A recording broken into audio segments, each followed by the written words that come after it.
స్థిరముగా.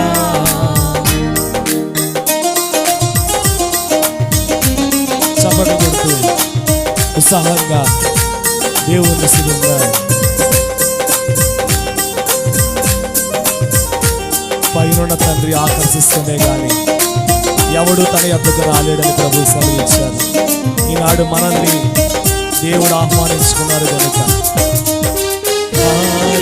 రథముల సేనలను తన శ్రేష్ఠాది మధులను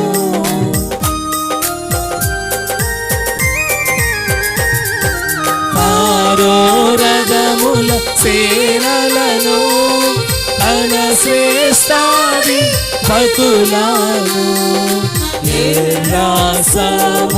సముద్రములోనా ఉంచి వేసి యెహోవా